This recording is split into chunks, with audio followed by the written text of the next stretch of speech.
Okay, so just before I start, I wanted to show the management plugin we talked about. So basically, you install a plugin to RabbitMQ, and then you can see in browser statistics like this. And one other thing which I like, what might be important for a lot of people in web development is what if something goes offline? So like if you have some server side, like say image processing service. So if you communicate over AMQP, it's asynchronous, and it stays in the broker, then if the service goes offline, it doesn't really matter because the messages are kept, and whereas with HTTP, you're out of luck basically. Like if you have if you want to deploy as often as possible, as quite some startups want nowadays, then this is pretty useful. Anyway, so I came to talk about the Ruby libraries for it. The reason why I came to talk about Ruby libraries is because I work on them. I work for the RabbitMQ team of VMware as a contractor in London. And yeah, I arrived to Dublin today. I love Guinness. And you have really shitty weather, guys. Even worse than in London. And yeah, ferry might not be my favorite transport option because I nearly saw my breakfast one more time. And I wanted to do it more questions, answers, and informal. So if you have anything to ask, please ask. So actually, how many of you guys are using some of the Ruby libraries? Okay. How many of you guys are actually using RabbitMQ? Okay, so how many of you guys are just figuring out what is messaging and wanted to see whether you can use it for your sites? Okay. So what is the rest of us doing here?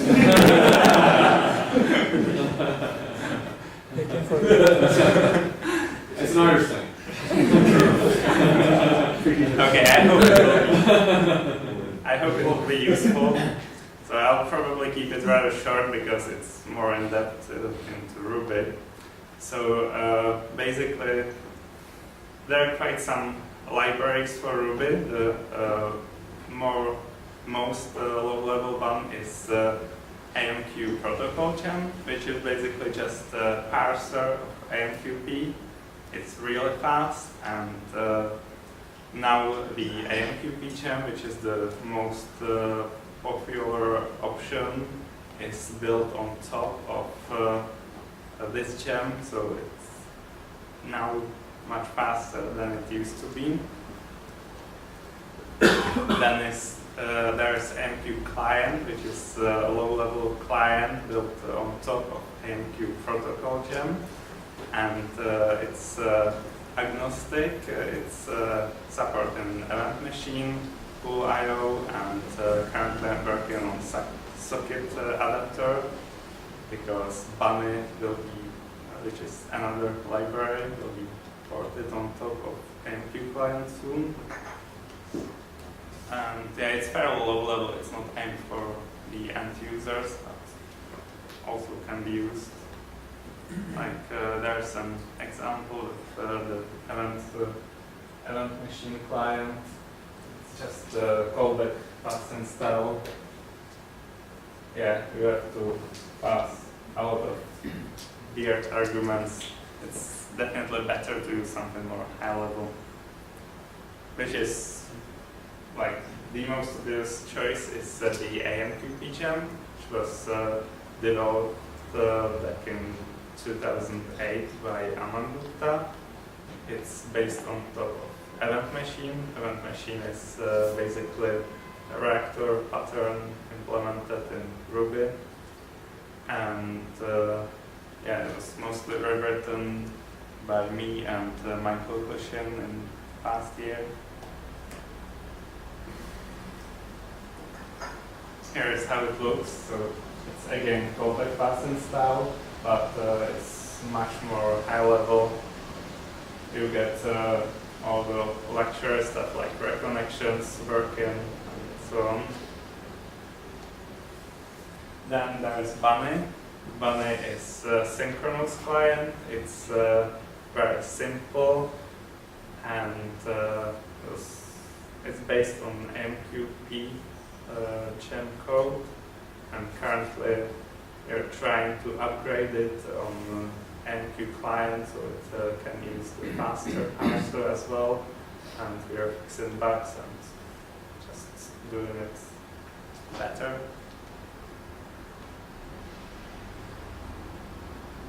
Yeah, so here it's how it works. You don't have any callbacks. You're just like it's just synchronous, and yeah, just subscribe it.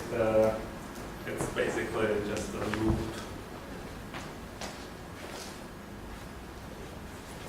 Then there's Carrot. I don't know much about Carrot because it's not maintained by the RabbitMQ team, but it's based on AMQP gem code again, and it's synchronous, and apparently it's still in development, quite active, so it might be an option as well.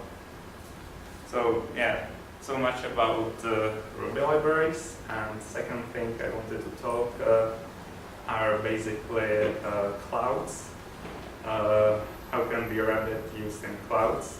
I think it's really important because messaging is a key concept in clouds, because you need to communicate with multiple machines, and Rabbit has all the mechanisms you need for it. And I also believe that server-side architecture should be asynchronous. So instead of getting some data, saving into database, and then doing a lot of stuff in this in synchronous manner, like tweeting or doing anything with it, I think it should be just sent and processed later. So currently, yeah, this is old. Apparently, on Heroku, it's the RabbitMQ service is on public beta now, so you can try it yourselves. And it's just a standard Heroku architecture. You need to enable the module, how do they call it? And at the moment, there are no plugins apart of the management plugin. And there are some examples on GitHub, you can check it out. And RabbitMQ is also working on Cloud Foundry for quite some weeks. Looks that it works fine. Unfortunately, there are no plugins for now. And as far as I know, there is no decision whether there will be some plugins supported or not. We have to see. And last, on Amazon Web Services, they are quite low level.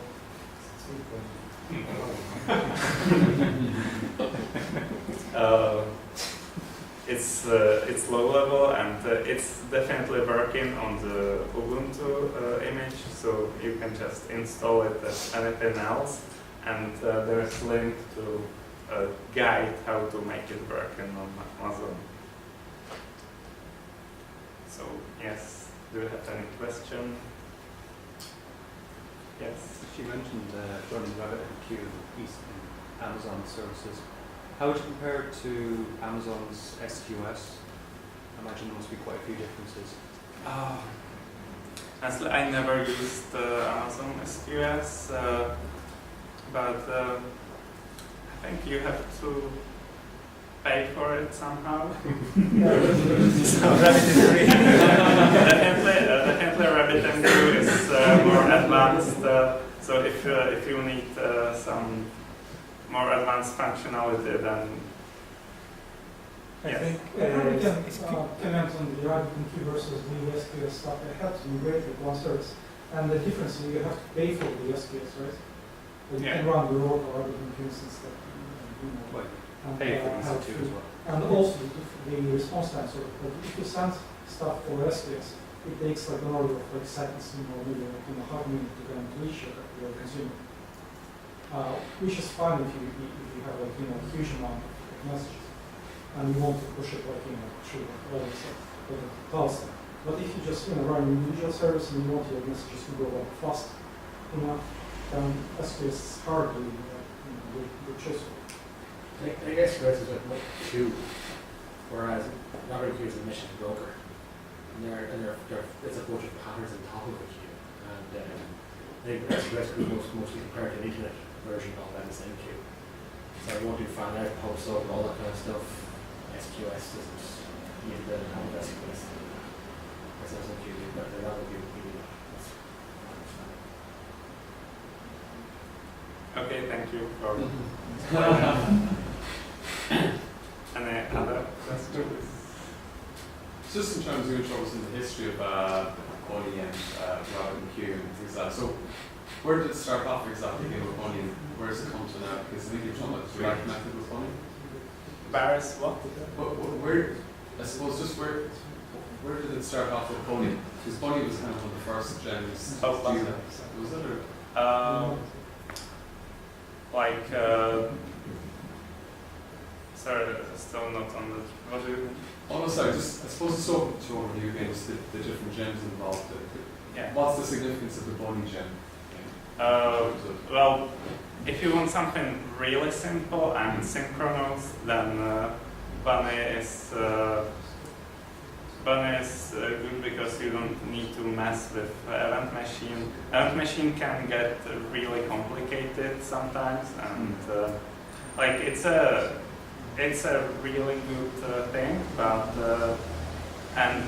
for simple things you don't have to need much, but then you run into corner cases, and it gets really very complicated. So, if you need something simple, then Bunny is a good option.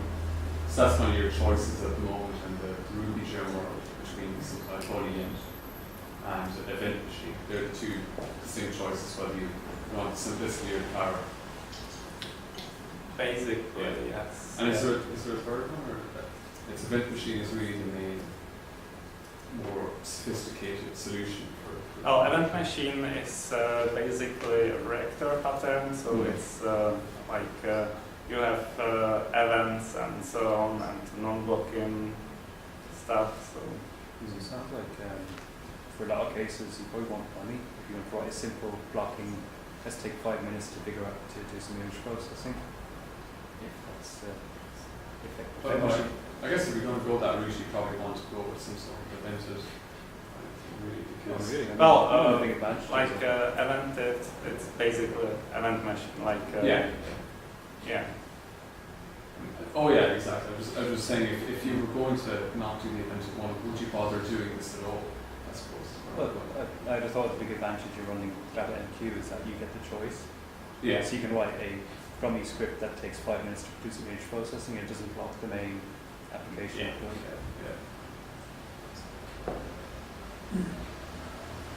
And in terms of the broker plugin, was it in building the broker plugin? Is it a complicated affair, or is it difficult to get your plugin into Heroku?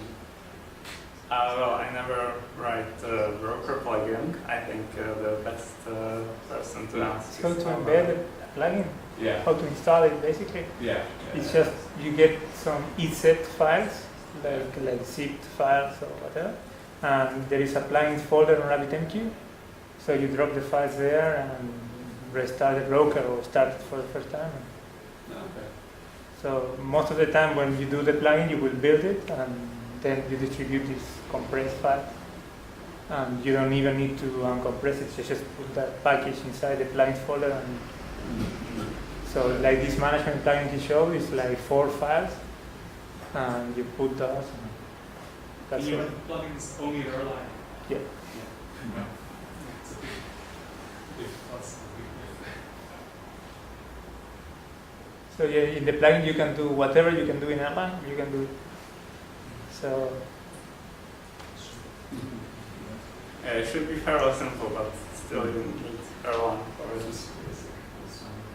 And do you know in terms of using Engineer, is it just you do install it on your server as normal if you just had a server, or is there anything specifically you do for Engineer, like plugins or?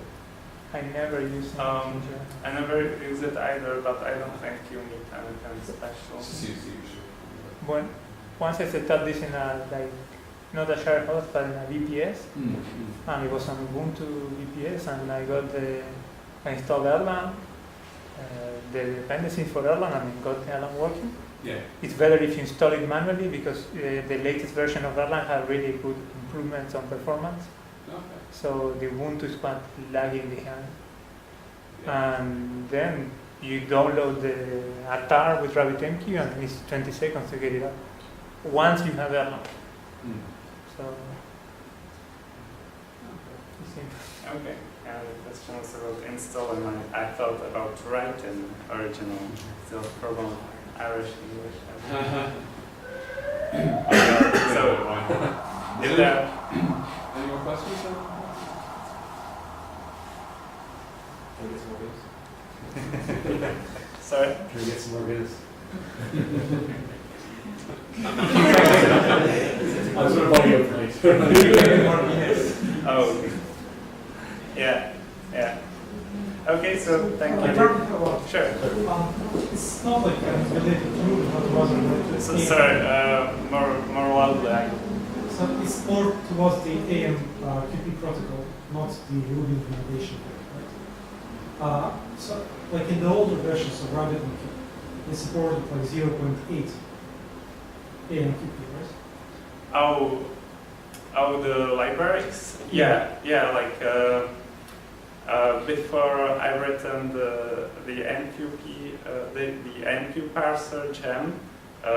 Everything apart of Bunny was AMQP 08. Just Bunny was 091, and now everything is 091 because the So the question is, if you have some old clients, right? Like, and you have like your new like 091 RabbitMQ, like would they work? Yes. like The question is if the broker supports both versions of the Oh. protocol, and yes, it does.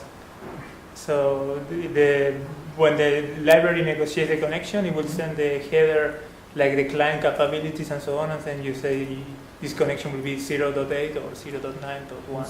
So like it supports both. Yes, but I don't know for how long we'll support the other one. But it's there. definitely it's supported in the protocol. I'm not very sure what's the plan in RabbitMQ because I'm using only 091.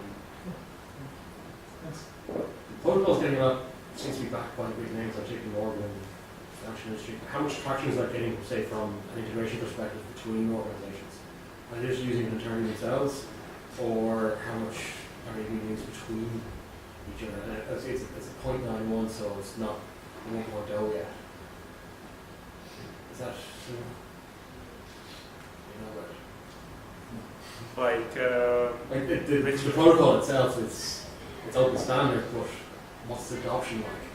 It's fair enough for people using RabbitMQ internally inside their own systems, or how much are they using the protocol, say, for integration between sites and customers? Is it a reasonable integration protocol? integration What do you mean? Business information. Business to business, so we've got Swift messaging come from some clearinghouse that needs to feed into JP Morgan's trading platform. And are they using AMQP for that, or are they using some other? Like public API, basically. Yeah, it's a protocol for it. Like all the use cases I can think about are like more internal. Like If you're a service provider, would you expose an AMQP endpoint from an integration perspective, or would you still need to do something customized? If you're a cloud service provider, for instance. I was thinking it's a standard thing. People could just flood with messages, right? It's not Well, you still need to security endpoint. Yeah, But what as a protocol, sure. where they publish messages on AMQP and you're exposed to that endpoint, You that's got not some secure. identity there or log. Of course, yeah, For yeah. sure. And some encryption there on the channel as well. Have you heard of anyone doing that, Albert? Sorry? Of having AMQP as an API to as an external service on the web? Aside from the RabbitMQ website, as a public broker, I haven't heard of it. But in Rabbit you have, or in AMQP, you have users and vhosts. So a user can only create, read, and whatnot from the particular vhost. And then each user has permissions to create or read from queue So it to has create. an authentication, Yeah. authorization aspect of it. And then in Erlang, if you know Erlang, Erlang works all by pattern matching. Yes. So in the name of the queue internally, actually the vhost is part of the real queue name, what is stored on the database. So whenever it does a query, it will actually use that. So a user from a different vhost cannot, we will never get a queue that doesn't belong to him or an exchange and so on. So I think what's the other side? Like if you're providing a service and you're a cloud service provider, and you're using Azure queues, it's an open API, and the customer can publish to an Azure queue that you own or an SQS queue. If you're exposing a RabbitMQ endpoint now or AMQP or endpoint, just like using RabbitMQ, is that do people probe against that across sites, across companies, across businesses? Like that's an interesting idea, and I can't think about any reason why it couldn't work. I think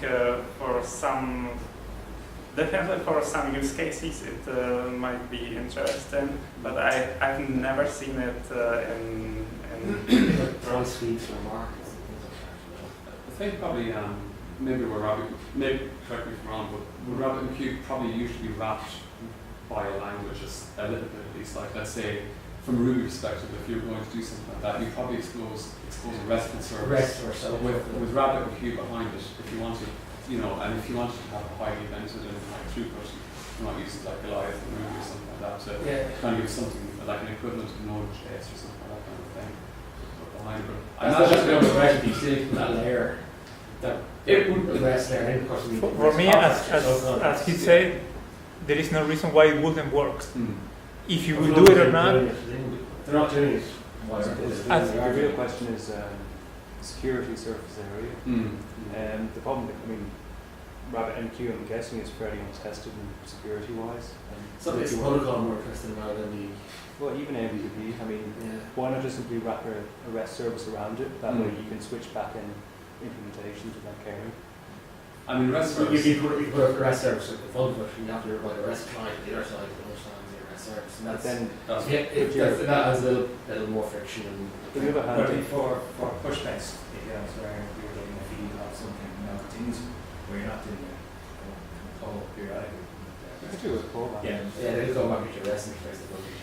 Then you're not, that's not AMQP. Yeah. But you can use that to implement that. To drive. Of course, that's it. Not. Rather expose the AMQP if it's possible. If people are doing that, they're not doing it. They're not doing it. Other than just maturity reasons. It probably depends on the kind of typical use case that people go with something like this. Probably if it's something like RabbitMQ, they probably tend to use something like a Ruby or Python framework with that. And that tends to have something that will wrap that very thin layer. It's like I don't actually business protocol at all. You're just working with the client libraries, both on the server side. I would imagine so. I think that would probably be fair to use it, but I don't want to prejudge anything else. I think it just depends on the type of user you have. I mean, personally, if I was using it, I could see definitely those use cases where you use it with Sinatra, where you expose with 20 lines of code to the layer that you're kind of talking about. Now, it might be different from the exact messaging queue you're talking about. That's how I would envisage using it. And then maybe once you get comfortable with that, then you decide, you know, for performance reasons, you start to expose the RabbitMQ that are more native, more raw. Yeah. Once you get comfortable, but it's more of a progression, you know, as opposed to a heavyweight. This does everything. Let's lock it in there. Solution. And that's really how I would progress with implementing. I'd take it on board first, build a small thin layer, progress there, and then I don't know if it supports something more native in terms of exposing the queue. That's where I'd move to. I certainly think from a security point of view that But I think be cautious about exposing you it. would certainly be very cautious. I mean, I can see straight away if you had, say, with the app stuff. We still need to, you still need to, you know, sign messages. Well, I'm Messages just come in, they're even with happy. the implementation. I mean, when you don't act a message, I presume that's held in memory. Yeah, that's- Yes. So if someone wants to DDoS you, you just simply fire up a few hundred clients and just start pulling messages and never act them. What do I do? It's still, it's not even if you expose the endpoint, what do you just expose it to the public? It's still But I'm just making the point that, you know, HTTP is kind of a known quality, and it's kind of, even that's causes people huge amounts of problems. So would you be comfortable exposing it in a, say, banking situation or? I would just expose it with VPN to the site, yeah. But that's, well, I suppose that's completely independent then. No, but it still is on our side, what's exposed with VPN. VPN is the network layer connected to, but it's still our service that we supply. I suppose the other thing is, I mean, would you trust them to not write a client to do dumb stuff? Yeah, well, if they do dumb stuff, it's no problem. This is service, you know, it's all important. So. Can ZeroMQ, I know, or you were saying that ZeroMQ can consume, or you can, there's a plugin that can consume AMQP. Could you use that in this kind of situation? Because ZeroMQ is REST-based, so can you plug RabbitMQ out the back end for that? It's not REST-based. No REST. No, it's just a library for like on top of the sockets. So Okay. you would Just a socket like Yeah. It's basically like advanced sockets, basically sockets with routing and so on. You get absolutely nothing apart from. and there's no security or No, it's really good. It's really good, but it's all you get. Really fancy sockets. The main example I can think of public APIs for messaging servers would be AMPQ, but it's mainly chat servers. So they have it exposed to the web. I've experienced that already. That's quite a common protocol. Yeah, It's it's not not heavy really, as well. it's not scalable. It's the public implementations of it. scalable. Yeah. That should Now- have more traction, but it didn't. But there are public APIs. Yeah. they're working also, the guy from RabbitMQ, the other Polish guy, the Polish developer from Rabbit. Marek. Yeah, Marek, the Marek guy from RabbitMQ is writing or working on web messaging, and he's trying. I think he's writing a plugin. I don't know exactly about exposing web sockets. WebSockets. Oh, yeah. Yeah. We're looking at things like RabbitMQ for exposing kind of WebSockets. So I tried that when I built this chat, and it worked, Yeah. but it wasn't. There was no security part, and I think what they are concerned, I mean, what they are writing is to have the security authentication and see who access what. But it's like what he said. I mean, it's up to you where like you put like a thin layer, or you put everything behind a VPN, or you do the open AMQP and then see what happens. Also on the server you can have like this channel flow stuff to block producers, and yeah, I mean it really depends on your needs, I think. And no matter what exposed to the day, you don't have to do it properly. You don't do it. Pick around with some, you can use a throttling. It can be back to the open. It's the same. You sort of reduce the rate of friction if there's a greater mechanism where you can connect options to private. And that layer of security and throttling is really just part of the infrastructure. And as far as from the rule there in front of us, and having those contracts and having the clients and the version levels, etc. So you're only worried that message contracts, not just email contracts as well. I suppose the big message, if you excuse the pun coming out tonight, is, you know, if you want a good value, scalable, brilliant queuing system, then RabbitMQ is your you know, if you want to. That was cute bar. Yeah. So is there any more questions, or we just wrap it up there? Just thanks very much. Thank you.